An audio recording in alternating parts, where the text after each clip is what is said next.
ভাবুন তো, গভীর রাত, একটা ট্রেন অন্ধকারের বুক ছিঁড়ে এগিয়ে চলেছে।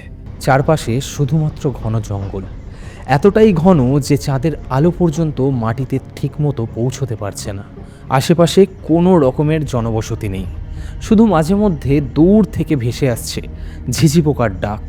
এরই মধ্যে হঠাৎ করে আপনি ট্রেনের ভেতর একটা অদ্ভুত পরিবর্তন লক্ষ্য করেন। কয়েক মুহূর্ত আগে পর্যন্ত যেখানে ট্রেনের সব যাত্রীরা নিজেদের মধ্যে কথা বলছিল, কেউ কেউ মোবাইল ঘাঁটছিল, কেউ জানলার বাইরে তাকিয়েছিল, সেই সকল শব্দ যেন একসাথে এক নিমেষে স্তব্ধ হয়ে গেছে। কেউ যেন এক অদৃশ্য শক্তির মাধ্যমে পুরো ট্রেনের কামরাটাকে চুপ করিয়ে দিয়েছে। আপনি নিজের অজান্তেই ঠিক এই মুহূর্তে ট্রেনের জানলা দিয়ে একবার বাইরে তাকালেন, আর ঠিক সেই মুহূর্তেই আপনার চোখে পড়ল রেল লাইনের পাশে দাঁড়িয়ে রয়েছেন একজন মহিলা। পরনে সাদা শাড়ি, লম্বা খোলা চুল, তবে তার মুখটা কিন্তু স্পষ্ট বোঝা যাচ্ছে না। তিনি নড়ছেনও না, কিছু করছেনও না, শুধুমাত্র স্থির হয়ে দাঁড়িয়ে আছেন। ঠিক এই মুহূর্তেই আপনি স্বাভাবিকভাবে একবার চোখের পলক ফেললেন, কিন্তু চোখ খোলার পর কেউ নেই। আপনি বেশ কয়েকবার ভালোভাবে দেখার চেষ্টা করলেন, কিন্তু সেখানে কেউ দাঁড়িয়ে ছিল না। যেন সেখানে কিছুক্ষণ আগের মুহূর্তেও আপনি যাকে দেখেছিলেন তার কোনো অস্তিত্বই ছিল না। তাহলে এটা কি শুধুমাত্রই আপনার মনের ভুল, নাকি সত্যি এমন কিছু ছিল সেই জায়গায়? ভারতবর্ষের মতো এত বৃহৎ একটা দেশের বিভিন্ন প্রান্তে বিভিন্ন রকমের ভৌতিক গল্প রয়েছে, কিন্তু কিছু কিছু এমন জায়গাও রয়েছে যেখানে এই ভৌতিক গল্পগুলো মানুষের জীবনে এতটাই গভীর ছাপ ফেলেছে যে সেগুলো শুধুমাত্রই আর ভৌতিক গল্প থাকে না, সেখানকার বাসিন্দাদের রোজকার জীবনের একটা গুরুত্বপূর্ণ অঙ্গ হিসেবে থেকে যায়। পশ্চিমবঙ্গের পুরুলিয়া জেলার অজানা নির্জন প্রান্তরে দাঁড়িয়ে আছে একটি ছোট্ট রেলওয়ে স্টেশন, যা একসময় এমনই এক আতঙ্কের কেন্দ্রবিন্দুতে পরিণত হয়েছিল। সেই ভয় এতটাই গভীর ছিল যে রেলওয়ের কর্মচারীরাও সেখানে কাজ করতে চাইতো না। ভাবুন তো, এমন একটা জায়গা যেখানে মানুষ চাকরি পর্যন্ত করতে ভয় পাচ্ছে। শুধুমাত্র ভয় নয়, এতটাই আতঙ্ক যে কেউ সেখানে থাকতে পর্যন্ত চাইতো না। পরিস্থিতি এমন একটা জায়গায় গিয়ে পৌঁছেছিল যে শেষ পর্যন্ত ভারতীয় রেলওয়ে বাধ্য হয় এই স্টেশন পুরোপুরি বন্ধ করে দিতে। হ্যাঁ, সম্পূর্ণভাবে বন্ধ। আর এই বন্ধ হওয়ার সময়কাল শুধুমাত্র 1 বছর কিংবা 2 বছর ছিল না, পুরোপুরিভাবে 42টা বছর বন্ধ ছিল। আর ঠিক এই সময়ে এই স্টেশন ধীরে ধীরে একটা অদ্ভুত পরিচিতি লাভ করে। লোকজন বলতে শুরু করে এটা কোনো সাধারণ স্টেশন নয়, একটা ভৌতিক স্টেশন। এমনকি 42টা বছর এই স্টেশন বন্ধ থাকলেও তার গল্প কিন্তু থেমে থাকেনি। অনেকেই দাবি করেন যখন কোনো ট্রেন ওই স্টেশনের ওপর দিয়ে যেত, তখন এক অস্বাভাবিক নীরবতা ধীরে ধীরে পুরো ট্রেনটাকে গ্রাস করে ফেলত, যেন প্রত্যেকটা শব্দ এক মুহূর্তের জন্য পুরোপুরি থেমে যেত। কেউ কেউ দাবি করত সন্ধ্যের পর সেই স্টেশনে কোনো মানুষ তো দূরের কথা, এমনকি কোনো রকম জীবজন্তুকেও সেই প্ল্যাটফর্মের আশেপাশে দেখতে পাওয়া যেত না। পুরো জায়গাটাকে যেন মৃত আর নিস্তব্ধ বলে মনে হতো। আর এই রহস্যময় জায়গাটির নাম বেগুনকোদর রেলওয়ে স্টেশন। নমস্কার, আমি অরিত্র, আর আজকের এই ভিডিওতে আমরা শুধুমাত্র বেগুনকোদরের গল্প শুনব না, আমরা খুঁজে দেখব বেগুনকোদরের আসল ইতিহাস আর ঘটনাগুলোর প্রকৃত রূপ, আর শেষ পর্যন্ত বোঝার চেষ্টা করব বেগুনকোদর স্টেশন কি সত্যিই ভুতুড়ে, নাকি মানুষের তৈরি একটা এক্সেলেন্ট হরর স্টোরি। 1960-এর দশকে এই বেগুনকোদর ছিল সম্পূর্ণ আলাদা একটি জায়গা। তখন এই স্টেশন কোনোরূপ ভয়ের নয়, বরং এলাকাবাসীকে দেখিয়েছিল এক অদ্ভুত আশার আলো। তখনকার সময়ে পুরুলিয়ার এই অঞ্চলটি ছিল পুরোপুরি গ্রামীণ এবং অবহেলিত। চারপাশে জঙ্গল, লালমাটির রাস্তা আর ছোট ছোট গ্রাম। যোগাযোগ ব্যবস্থা ছিল একেবারেই সীমিত, আর বাইরের জগতের সাথে এর সংযোগ স্থাপন ছিল খুবই কম। আর ঠিক এই পরিস্থিতিতেই একটা রেলওয়ে স্টেশন তৈরি হওয়া মানে শুধুমাত্র পরিকাঠামো নয়, সরাসরি একটা উন্নয়নের দরজা খুলে যাওয়া। এই স্টেশন তৈরি হয়েছিল সাঁওতাল সম্প্রদায়ের রানী লাচন কুমারীর প্রচেষ্টায়। যখন ভারতের রেলওয়ে নেটওয়ার্ক ধীরে ধীরে দেশের প্রত্যন্ত অঞ্চলে পৌঁছতে শুরু করে, ঠিক তখনই পুরুলিয়ার এই প্রত্যন্ত অঞ্চলে একটি ছোট্ট স্টেশন তৈরির পরিকল্পনা করা হয়। শুরুর দিকে এটি খুবই সাধারণ একটা রেলওয়ে স্টেশন ছিল। ছোট্ট একটা প্ল্যাটফর্ম, একটা অফিস ঘর আর কয়েকজন কর্মচারী। দিনে হাতে গোনা কয়েকটি লোকাল ট্রেন থামলেও এটি ধীরে ধীরে এলাকার একটি গুরুত্বপূর্ণ অংশে পরিণত হয়। স্থানীয়দের কাছে এই স্টেশন শুধুমাত্র যাতায়াতের মাধ্যম ছিল না, বরং বাইরের পৃথিবীর সাথে সংযোগের একমাত্র মাধ্যম হয়ে উঠেছিল। প্রথম কয়েকটা বছর সবকিছুই একদম স্বাভাবিক ছিল। কোনো রকমের অদ্ভুত ঘটনা, কোনো রকম গুজব কিচ্ছু শুনতে পাওয়া যায়নি। কর্মচারীরা নিয়মিত কাজ করত, যাত্রীরা নিশ্চিন্তে ট্রেনে উঠত, জীবন চলছিল স্বাভাবিক গতিতে। কিন্তু এই শান্তি বেশি দিন টিকল না। 1967 সালের এক অন্ধকার রাত। স্টেশন প্রায় ফাঁকা। চারপাশটা এতটাই অন্ধকার যে কোনো কিছু ঠিকমতো দেখা যাচ্ছিল না, তার সাথে কোনো শব্দও শুনতে পাওয়া যাচ্ছিল না। মাঝে মাঝে দূর থেকে ভেসে আসছিল ঝিঝি পোকার ডাক, আর তার সাথে বাতাসে হালকা শীতলতা, আর তার সাথে অস্বস্তিকর এক নীরবতা। ডিউটিতে থাকা স্টেশন মাস্টার তার নিয়মিত কাজ করছিলেন, কিন্তু এই মুহূর্তে হঠাৎ করেই তার চোখ পড়ে রেল লাইনের দিকে।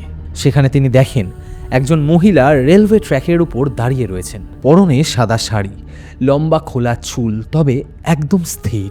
প্রথমে তিনি ভেবেছিলেন হয়তো কোনো গ্রামবাসী পথ ভুল করে এখানে চলে এসেছেন, কিন্তু কয়েক সেকেন্ডের মধ্যেই তার মনে অদ্ভুত এক অস্বস্তি তৈরি হয়। সেই মহিলাটি কোনো রকম নড়াচড়া করছিল না, কোনো শব্দও করছিল না, শুধু চুপচাপ স্থির হয়ে একটা জায়গায় দাঁড়িয়েছিল।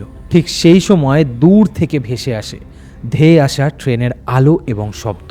সাধারণত ট্রেন আসাকালীন কেউ ট্র্যাকের ওপর দাঁড়িয়ে থাকলে সেখান থেকে সরে যায়, কিন্তু স্টেশন মাস্টারের কথা অনুযায়ী ওই মহিলা এক পাও নড়ল না। বরং ট্রেন যত কাছে এগিয়ে আসতে লাগলো, পরিস্থিতি আরও চমকপ্রদ হয়ে উঠল।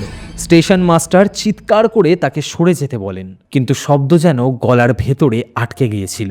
আর তারপর যা ঘটে তা তার জীবনের সবচেয়ে ভয়ঙ্কর অভিজ্ঞতা হয়ে ওঠে। ট্রেনটা স্টেশনের কাছে আসতেই মহিলাটি ট্রেনের সাথে সাথে দৌড়তে শুরু করে, প্রায় সমান্তরালে।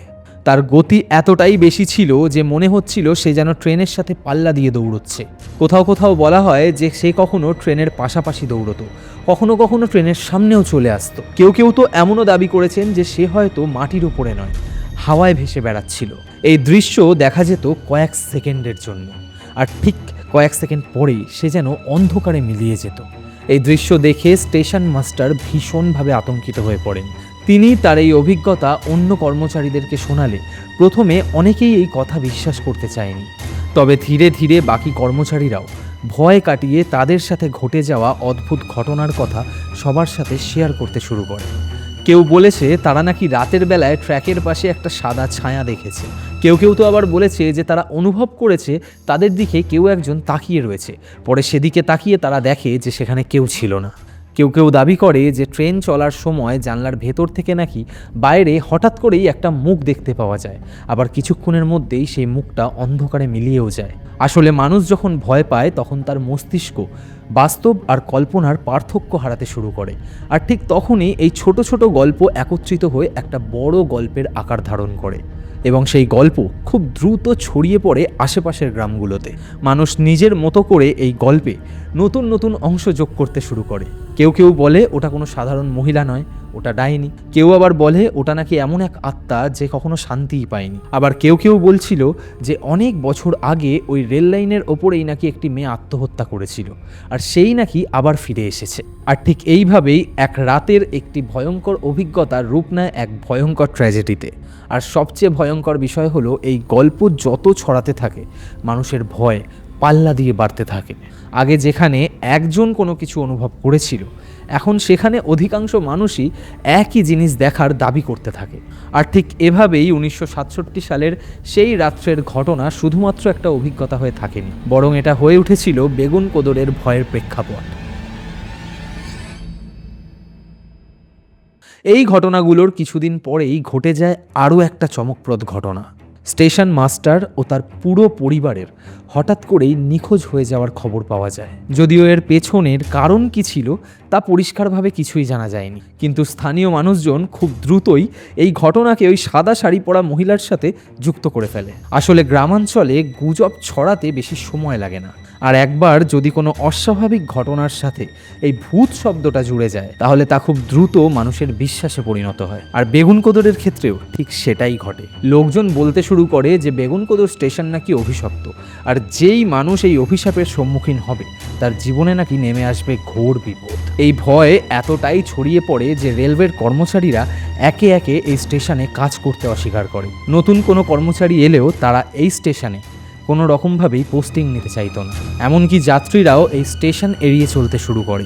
ধীরে ধীরে পরিস্থিতি এমন পর্যায়ে পৌঁছে যায় যে ভারতীয় রেলওয়ে বাধ্য হয় এই স্টেশনে ট্রেন থামানো বন্ধ করতে। ট্রেনগুলো শুধুমাত্র প্ল্যাটফর্মের উপর দিয়ে চলে যেত, কেউ নামতো না, কেউ উঠতো না।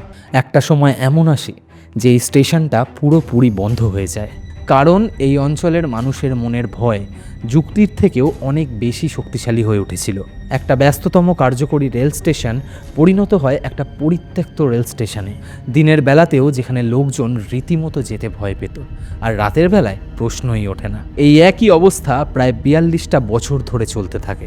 আর সেই দীর্ঘ সময় বেগুনকোদর শুধুমাত্র একটি রেলওয়ে স্টেশন নয়, পরিণত হয়েছিল একটি আরবান লেজেন্ডে, the most haunted railway station in India নামে।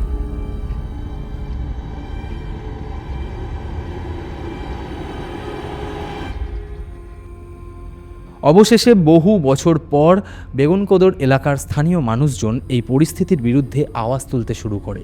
তারা বুঝতে পারে এই ভয়ের কারণে তাদের নিজস্ব জীবনযাপন শুধুমাত্র ক্ষতিগ্রস্ত হচ্ছে, তার সাথে তাদের যাতায়াতও বিপন্ন হচ্ছে।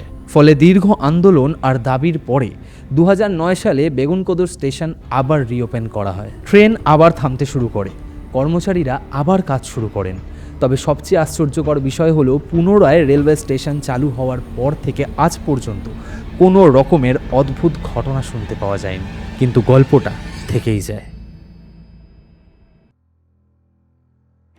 এবার যদি আমরা বেগুনকোদরের পুরো ঘটনাটাকে যুক্তি দিয়ে বিচার করে দেখি তাহলে কয়েকটি বিষয় পরিষ্কার হয়ে যায়। প্রথমত, এই ঘটনার কোনো রকম প্রত্যক্ষদর্শীর প্রমাণ নেই, সব কিছুই মানুষের বর্ণনার ওপর নির্ভরশীল। দ্বিতীয়ত, রাতের অন্ধকার, নির্জন পরিবেশ আর মানসিক চাপ, এই সব কিছু মিলিয়ে মানুষের মস্তিষ্ক এমন কিছু কল্পনা করে ফেলে যার বাস্তবে কোনো রকম ভিত্তিই নেই। 2022 সালে বাংলার সংবাদপত্র সংবাদ প্রতিদিনে বেগুনকোদরের এই পুরো ঘটনাটাকে সম্পূর্ণভাবে মিথ্যা বলে উড়িয়ে দেওয়া হয়েছে। সেখানে বলা হয়েছে স্টেশন মাস্টারের 4টি মেয়ে সেই এলাকায় ইফটিজিংয়ের শিকার হয়েছিল। এই সমস্যা এতটাই গুরুতর হয়েছিল যে স্টেশন মাস্টারের পুরো পরিবার নিরাপত্তাহীনতায় ভুগছিল। সেই সময়ে সরাসরি এর বিরুদ্ধে কোনো রকম ব্যবস্থা নেওয়া ভীষণ কঠিন ছিল। তাই স্টেশন মাস্টার ইচ্ছাকৃতভাবে এই ভূতের গল্প ছড়ান যাতে সমাজে তাদের কোনো রকম মানসম্মানহানি না ঘটে। আর এই গল্প বানিয়েই স্টেশন মাস্টার তার 4টি মেয়েকে নিয়ে বেগুনকোদর ছেড়ে চলে যান।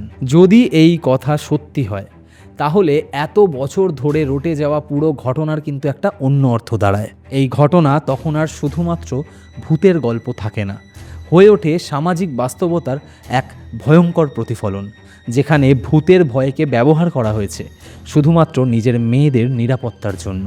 আসলে ভয় একটা অনুভূতি, আমরা যা অনুভব করছি সেটা বাস্তব হলেও তার কারণ যে সবসময় বাস্তব হতেই হবে তেমনটা কিন্তু নয়। অনেক সময় আমরা যা দেখি তা নয়, আমরা যা বিশ্বাস করি সেটাই সত্যি হয়ে যায়। যে সাদা শাড়ি পরা মহিলার গল্প এত বিখ্যাত, সেটা হতে পারে কারোর চোখের ভুল বা কারোর কল্পনার ফল। এছাড়াও সেখানকার স্টেশন মাস্টারের নিখোঁজ হয়ে যাওয়ার ঘটনা হয়তো স্বাভাবিকভাবেই ঘটেছিল, কিন্তু ভয়ের পরিপ্রেক্ষিতে সেই ঘটনাটাকেই অন্যভাবে ব্যাখ্যা করা হয়েছে। আজও যদি আপনি বেগুনকোদর স্টেশনে যান, দিনের বেলায় আপনার সব কিছুই ভীষণ স্বাভাবিক মনে হবে, কিন্তু যখন রাত নামে, যখন চারপাশটা পুরোপুরি নিস্তব্ধ হয়ে যায়, তখন হয়তো আপনার মনেও একটাই প্রশ্ন উঠবে, সত্যিই কি এখানে কিছু আছে? আর ঠিক সেই প্রশ্নটাই এই পুরো গল্পটাকে আজও জীবিত করে রেখেছে।